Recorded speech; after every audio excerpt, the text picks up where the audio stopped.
হাসির রাজা, জ্ঞানের রাজা, রসিক রাজা।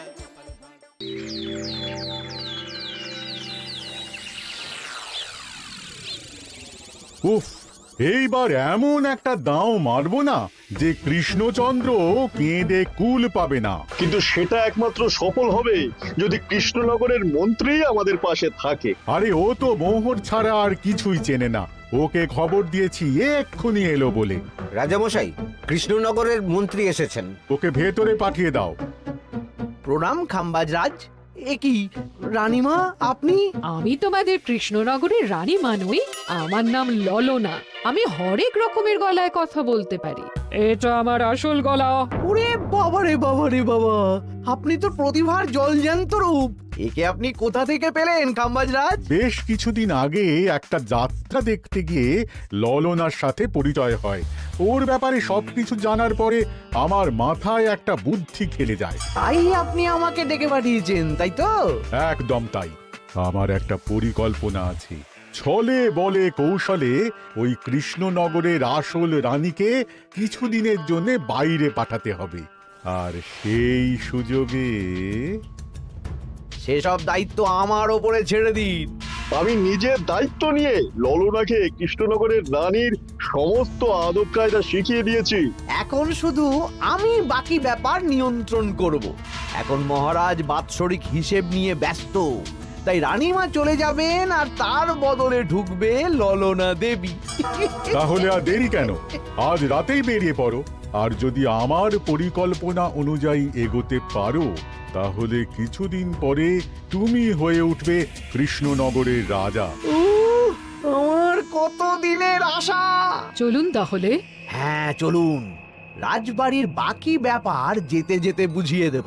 রানীমা কিভাবে কথা বলেন, কাকে কি বলে ডাকেন, রাজবাড়ির কোথায় কি আছে সব।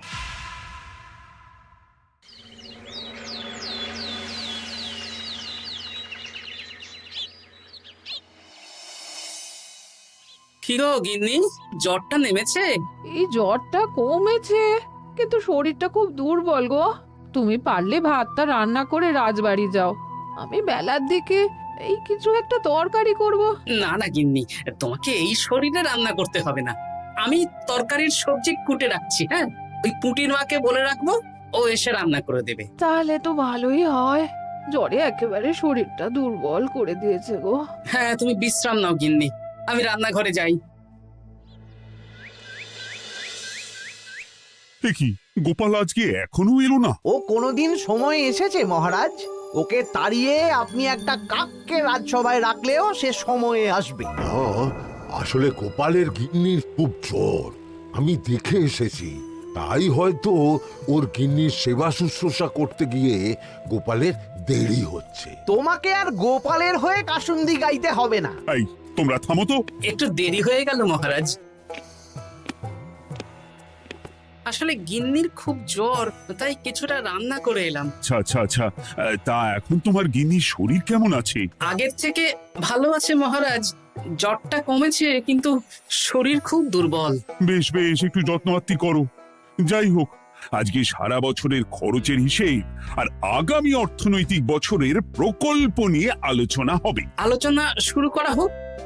বিগত অর্থনৈতিক বছরে বিভিন্ন খাতে মোট খরচ হয়েছে 15,700 মোহর, আর বিভিন্ন কর বাবদ উপার্জন হয়েছে 22,000 মোহর। তাহলে তো মহারাজ ভালোই লাভ হয়েছে। এবার আমাদের দিকে একটু নয়ন মেলে তাকালেই হয়। সেসব তো দেখবই, কিন্তু তার আগে আমি মন্ত্রীর সাথে বিগত বছরের সব খরচ নিয়ে হিসেবে বসবো। হ্যাঁ, বেশিরভাগ দায়িত্ব তো মন্ত্রীমশাইয়ের কাঁধেই থাকে, তাই উনি কোনো হিসেবে জল দিয়েছেন কিনা সেটাও পরখ করে নেওয়া যাবে। এত কাজের চাপ যাচ্ছে কদিন, শান্তিতে ঘুমোতেও পাচ্ছি না। মন্ত্রী, তুমি আজ বিকেলে রাজবাড়িতে চলে এসো। বিগত অর্থনৈতিক বছরের হিসেবগুলো একবার দুজনে বসে মিলিয়ে নেব। আচ্ছা মহারাজ, যা করার তাড়াতাড়ি করে নিতে হবে। এখন দেরি করলেই এই বছরের প্রকল্পগুলো শুরু করতে দেরি হয়ে যাবে। মহারাজের জয় হোক। বলো প্রহরী, তুমি কি কিছু বলবে? মহারাজ, একজন কালো চাদর মুড়ি দেওয়ার লোক এলেন আর আমার হাতে এই চিঠিটা ধরিয়ে দিয়ে চলে গেলেন। এই গরমে চাদর মুড়ি? অদ্ভুত লোকটা। কি রে বাবা? সর্বনাশ! কি হলো? তোমাদের রানীমার জ্যাঠামশাই খুব অসুস্থ, তাই পরিবারের সবার সাথে দেখা করতে চান। ও মা গো, আজ সভা এখানেই শেষ। এইবার শুরু হবে আসল খেলা। কি বলছেন মহারাজ? হ্যাঁ রানী, আমাকে এক্ষুনি জ্যাঠামশাইয়ের কাছে যাওয়ার বন্দোবস্ত করে দিন মহারাজ। কিন্তু রানী, তোমার জ্যাঠামশাইয়ের বাড়ি কৃষ্ণনগর থেকে ঘোড়ার গাড়িতে গেলেও তো 1.5 দিন সময় লেগে যাবে। এদিকে আমার এত কাজের চাপ। আপনি বরং কয়েকদিন পরে আসুন, আমাকে এক্ষুনি যেতে হবে মহারাজ। বেশ বেশ, আমি তোমার যাওয়ার ব্যবস্থা করছি। সাবধানে যেও রানী, আমি 2-3 দিনের মধ্যেই আসছি।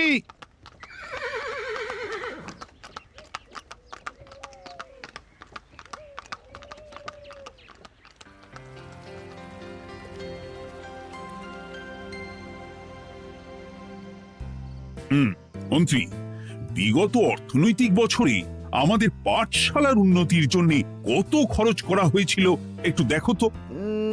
সব মিলিয়ে মোট 150 মোহর মহারাজ। কিন্তু আমার এখানে তো 170 মোহর দেখাচ্ছে। 170 মোহর?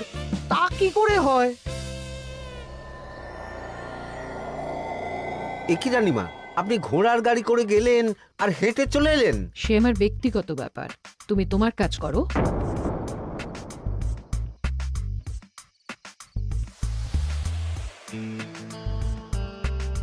এ কি রানী, তুমি চলে এলে? আমার শরীরটা খুব একটা ভালো লাগছে না মহারাজ, পেটটা কামড়াচ্ছে, তাই সহিসকে বললাম ঘোড়ার গাড়ি নিয়ে জ্যাঠামশাইকে দেখে আসতে, আর আমি বাড়ি চলে এলাম। ও, সহিস এসে খবর দেবে, তারপর আমি আর আপনি দুজনে একসাথে যাব। বেশ বেশ, ঠিক আছে রানী, তুমি বিশ্রাম নাও। বিশ্রাম না, আমি একটু স্নান ঘরে যাব, পেটটা কেমন মোচড় দিচ্ছে। মহারাজ কিছুই বুঝতে পারেনি, মজা জমবে।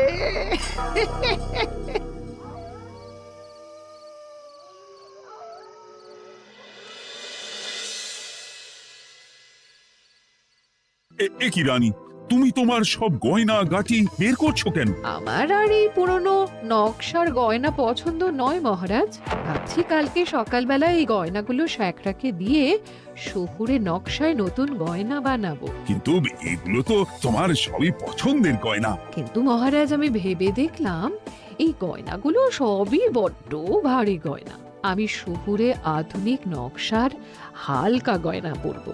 এমনিতে জ্যাঠামশাইয়ের শরীরটা ভালো নেই, মনটাও ভালো নেই, ও, পেটটা কেমন মোচড় দিচ্ছে, আমি আরেকবার স্নান ঘরে যাব।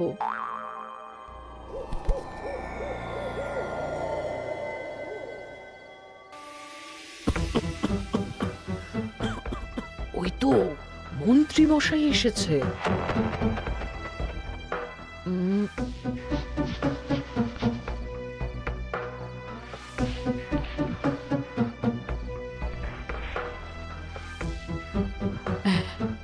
এই রাজ্যে গোপাল আমার শত্রু, কালকে থেকে গোপালকে খাটাবে।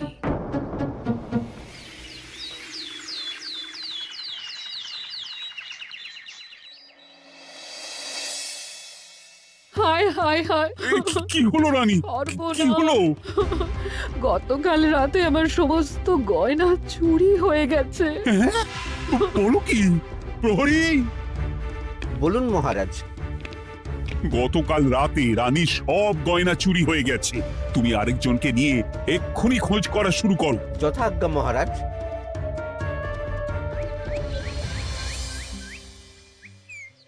আমার সব গয়না চুরি হয়ে গেল, এবার আমি কি করব? রানী তুমি কেঁদো না, সেই সকাল থেকে কেঁদেই চলেছো। আমি তো প্রহরীকে খোঁজ করতে পাঠিয়েছি। এই সব প্রহরী কর্মচারী কাউকে বিশ্বাস হয় না আমার, আজ থেকে সবাইকে ছুটি দিয়ে দেব। কি বলছো তুমি? সবাইকে ছুটি দিয়ে দিলে রাজবাড়ির কাজ কে করবে? কেন? আমাদের সবচেয়ে বিশ্বাসযোগ্য সভাসদ গোপাল আজ থেকে রাজবাড়ির সব কাজ গোপাল করবে। কি বলছো? আপনি কি বলতে চাইছেন? গোপাল বিশ্বাসযোগ্য না? হ্যাঁ, গোপাল আমার সবচেয়ে প্রিয়, ওর চেয়ে বিশ্বাসযোগ্য আর কেউ নেই। কিন্তু কোনো কিন্তু না, বলবেন আপনার আদেশ। এক্ষুনি গোপালকে ডেকে পাঠান। যেমন তোমার ইচ্ছে। গোপাল, গতকাল রাতে রানী সব গয়না চুরি হয়ে গেছে, তাও আবার ঘরের ভেতর থেকে। আমি চাই তোমার মতো বিশ্বাসযোগ্য লোকই রাজবাড়ির সমস্ত কাজ করুক। মানেটা ঠিক বুঝতে পারলাম না রানীমা। মানে আমি রাজবাড়ির বেশিরভাগ কর্মচারীকে ছুটি দিয়ে দিচ্ছি, তার বদলে রাজবাড়ির কাজ করবে তুমি। কিন্তু কোনো কিন্তু না। রাজসভার ভাড়ামো অনেক হয়েছে, এবার থেকে তোমার কাজ বাসন মাজা, ঘর মোছা, কাপড় কাচা, পুরো রাজবাড়ি ঝাঁট দিয়ে পরিষ্কার করা। এই সেরেছে। যাও, রান্নাঘর থেকে বাসন নিয়ে পুকুর পাড়ে গিয়ে বাসন মাজবে। এ কি গোপাল, রাজসভা থেকে সোজা পুকুর পাড়ে? কি হয়েছে নাকি? খুব হাসি পাচ্ছে না? হাসি তো পাবেই, নতুন রানীমা আসার পরে তোমার এই হাল করে ছেড়ে দিল। নতুন রানীমা? না, আসলে ঘটা বলতে চাইছে রানীমা তোমাকে নতুন চাকরি দিয়ে এই হাল করলো। যা হয়েছে ভালো হয়েছে, আমার পেছনে না লেগে নিজের কাজ করুন যান। কোথায় কি বলতে হয় জানিস না নাকি? অভ্যেস নেই তো, তাই মুখ ফসকে বেরিয়ে গেছে।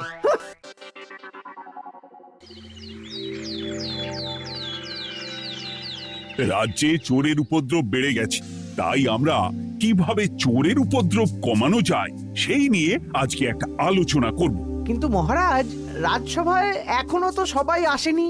এই তো এসে গেছি। ওই রাজবাড়ির জামা কাপড় কাচ্ছিলাম। এ কি, গোপাল এখন রাজবাড়ির জামা কাপড় কাচে? হ্যাঁ, সেসব করতে গিয়ে আমার নিজের জামা কাপড়ই ভিজে গেল, তাই বদলে এলাম। মহারাজ, রানীমা ঘোড়ার গাড়ি করে এসেছেন। মানেটা কি? রানী তো রাজবাড়িতেই আছে। হে কি মহারাজ, আমি প্রহরীদের কাছে শুনলাম আমার মতন দেখতে কেউ রাজবাড়িতে উড়ে এসে জুড়ে বসেছে। মানে তুমি তো আগেই চলে এলে। কি কাণ্ড! এই কে? শুনলাম আমার মতন দেখতে কেউ এসেছে। ও আচ্ছা, আপনি। তা কি চাই আপনার? বোঝো কাণ্ড, একরকম দেখতে একরকম গলা, এ বলে আমি আসল, ও বলে আমি। হয় হয় হয়, আসল নকল বোঝাই দায়। একটা নয়, দুটো রানী। আমার জ্যাঠামশাই একদম সুস্থ। এই মহিলা নিশ্চয়ই ভুয়ো চিঠি দিয়ে নিজের রাজবাড়িতে ঢোকার সুযোগ খুঁজছিল। একদম বাজে কথা বলবেন না। আপনি কে সত্যি করে বলুন। সমস্যা সমস্যা, ঘোর সমস্যা। আমার কোনো পাণ্ডিত্য দিয়ে বুঝতে পারছি না কে আসল আর কে নকল। আমি আসল, বিশ্বাস করুন। আমি তো এই মাত্র এলাম। না, আপনি নকল, আমি আসল। কিভাবে বুঝবো? আমি বলবো মহারাজ, এই যে এই রানী আসল। হ্যাঁ, কিন্তু মন্ত্রীমশাই, আপনি কি করে বুঝলেন? না মানে এই রানীমা তোমার উপরে এত ভরসা করে রাজবাড়ির কাজ করাচ্ছেন, কাউকে বিশ্বাস করেননি, একমাত্র তোমাকে বিশ্বাস করেছেন। এত ভালোবাসা, এত বিশ্বাস কার থাকতে পারে বলো? মানে গোপাল, তুমি রাজবাড়ির কি কাজ করছো? বাসন মাজা, ঘর মোছা, বাগান পরিষ্কার, অনেক কাজ করছি রানীমা। আপনার সব গয়না চুরি হয়ে গেল, তাই কাউকে বিশ্বাস করা যাবে না বলে ওই রানীমা আমাকে কাজে রাখলেন। এই ওই বন্ধ করে একটা উপায় বের করো। বেশ বেশ, আমি ধরে নিচ্ছি দুজনেই আসল। তাই আপনাদের দুজনকে আমি পরীক্ষা নেব, দেখব কে উত্তীর্ণ হন। তাই নাও। আপনারা দুজনেই তো সেনাপতিকে চেনেন, বলুন তো সেনাপতির আসল নাম কি? সনাতন সেন। আচ্ছা, আপনাদের বাপের বাড়ি কোথায়? বিজয়গড়। দূর গড়গড় করে সবই বলে দিচ্ছে, এভাবে হবে না, অন্য কোনো উপায় ভাবো। বেশ, সেনাপতি তলোয়ার দাও তো। দিচ্ছি। এই নিন, এই তলোয়ার দিয়ে মহারাজকে মেরে ফেলুন। আপনাদের মধ্যে কে মারতে চান বলুন। এসব তুমি কি বলছো গোপাল? মহারাজ আমার পতি পরমেশ্বর, ওনাকে আমি মারতে পারি? আমি স্বপ্নেও ভাবতে পারিনি গোপাল তুমি এই জঘন্য কাজ আমাকে করতে বলবে। আমি নিজের প্রাণের আহুতি দিতে পারি, কিন্তু মহারাজের গায়ে একটা আঁচড়ও দিতে পারবো না। উফ, খাম্বাজরাজ বেছে বেছে এক ধুরন্ধর নারীকে পাঠিয়েছেন, কোনো জবাব নেই। আমি বুঝতে পারছি না মহারাজ, এনাদের হাবভাব, কথাবার্তা, রূপ সবই একরকম। তবে যিনি ঘোড়ার গাড়ি চেপে এখন ফিরলেন, তিনি আসল হলেও হতে পারেন। আমি আসল, বিশ্বাস করুন। বললেই হলো? আসল হলে প্রমাণ করুন। বেশ, আজকে আর মাথায় কিছু আসছে না, আমি কাল আসব। ততক্ষণ আপনারা দুজনে রাজবাড়ির দুটো ঘরে থাকুন। কি ছক মারিতে পড়লাম রে বাবা।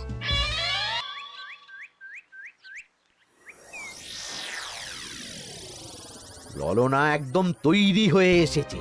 দারুণ মজা হচ্ছে বলুন। এবার শুধু একবার আসল রানীকে সরিয়ে ললনা যদি রানী হয়ে যায়, তাহলে রানীর গয়নার মতন সব আমার হাতে চলে আসবে। তারপর কি হবে? তারপর ধীরে ধীরে মহারাজকেও কায়দা করে সরিয়ে দেব, আর খাম্বাজ রাজ আর আমি এই দুজনে মিলে এই রাজ্য চালাবো। কি বুদ্ধি আপনার মাথায়।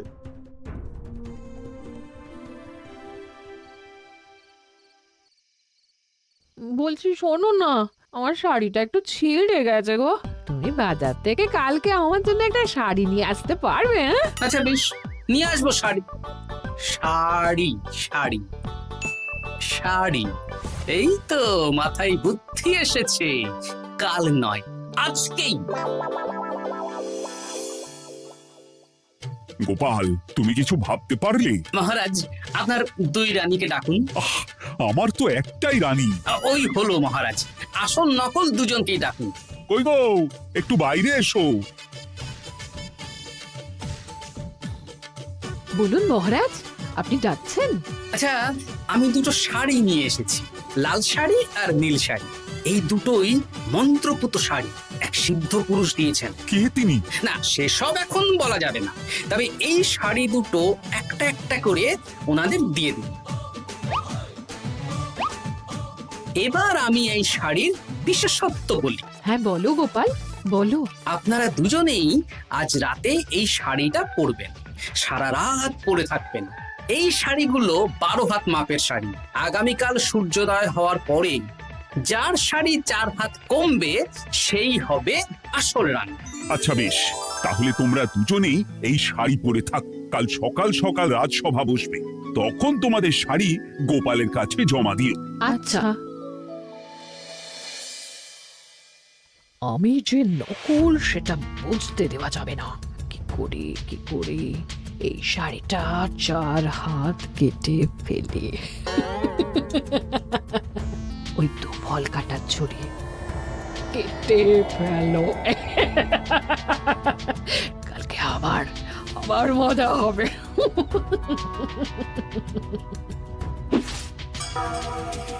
হে ঠাকুর, রক্ষা করো ঠাকুর, আমার শাড়িটা যেন 4 হাত কমে যায়। ঠাকুর রক্ষা করো।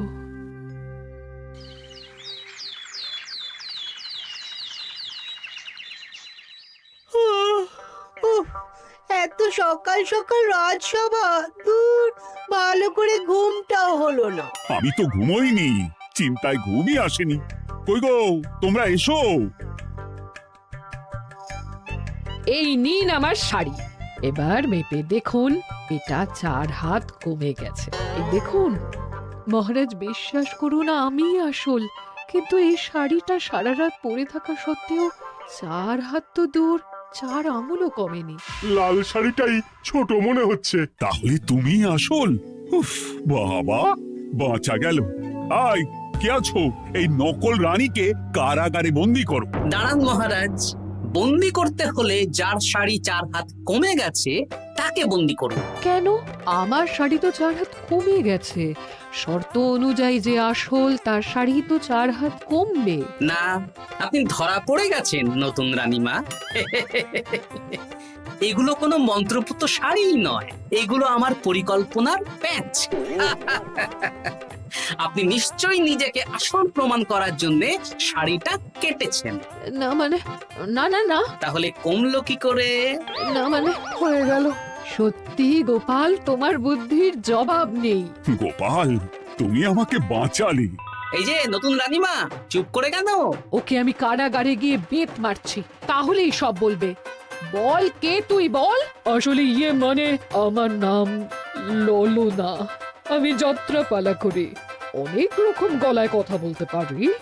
কদিন আগে খাম্বাজ রাজ আর এই মন্ত্রী মশাই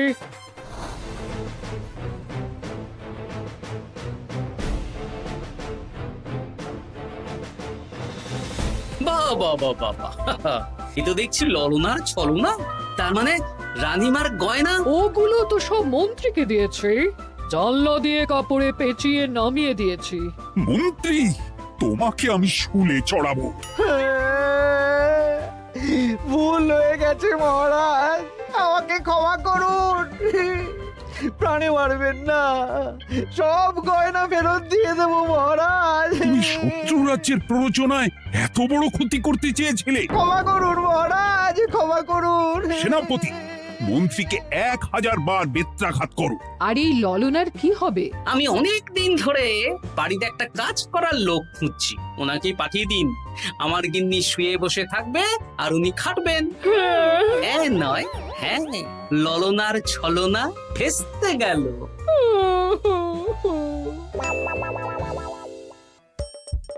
হাসির রাজা জ্ঞানের রাজা রসিক রাজা